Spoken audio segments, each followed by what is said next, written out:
The gold looted from Somnath, a thousand-year-old wound, its value today, and India's unyielding spirit.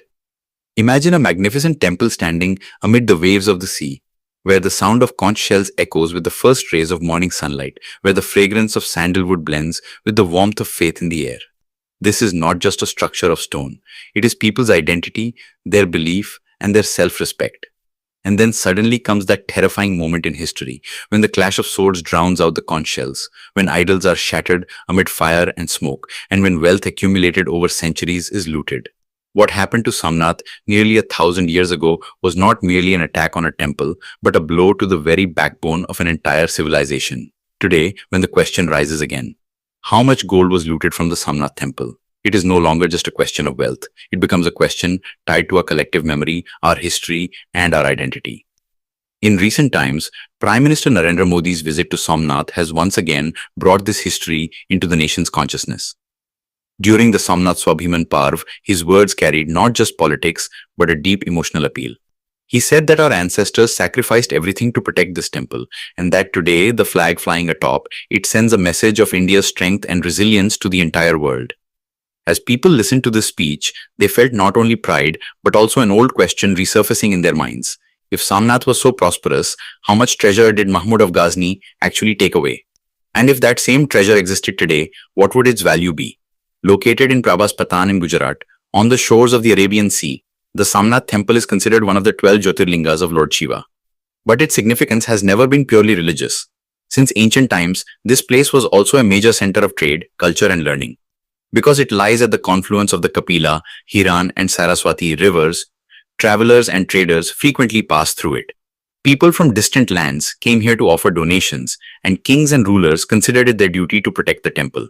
This is why Somnath became not only a center of faith, but also a symbol of the economic prosperity of its time.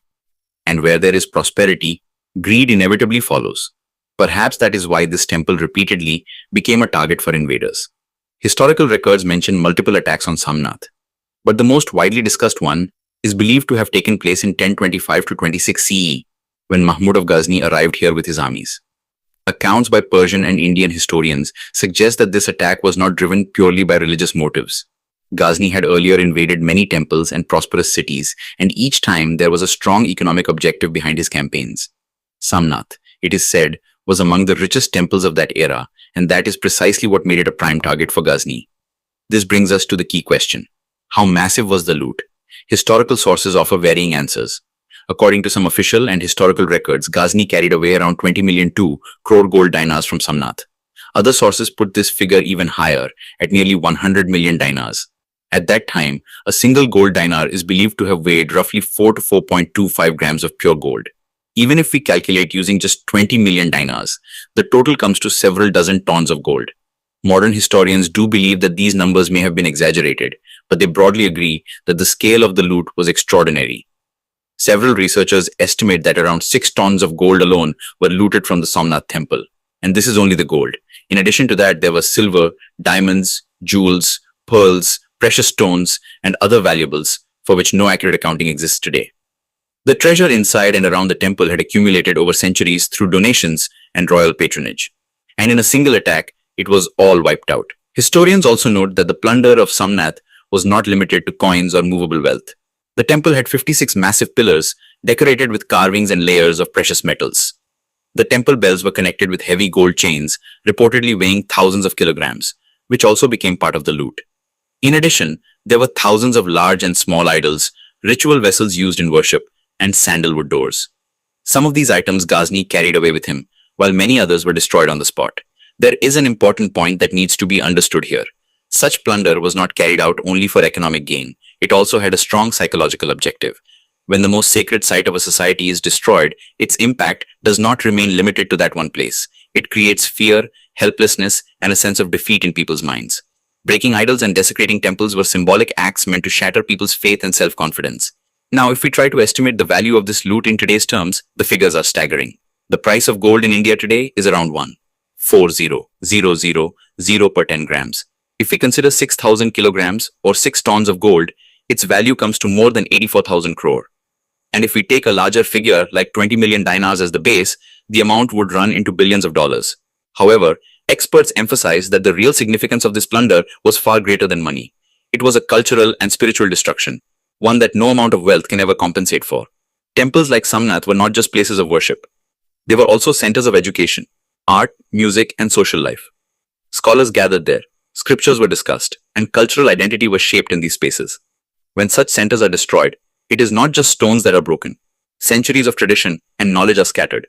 This is why the plunder of Somnath still shakes people emotionally even today. Despite all this, the story of Somnath is not only a story of destruction. It is a story of resilience and the will to survive. Even after Ghazni's attack, the temple was destroyed many times. Under different rulers, it remained a repeated target, but every time it was rebuilt in some form or another. This shows that when faith lives in people's hearts, it is impossible to erase it completely. After independence, when India itself was healing from its colonial wounds, the decision was taken to rebuild Somnath. This decision was not merely religious. It was connected to national self-respect. Through the efforts of Sardar Vallabhbhai Patel, the reconstruction of the temple began, and in 1951, the consecration ceremony was performed. It sent a clear message that what has been broken can be rebuilt, and that the wounds of history can be healed with dignity and determination.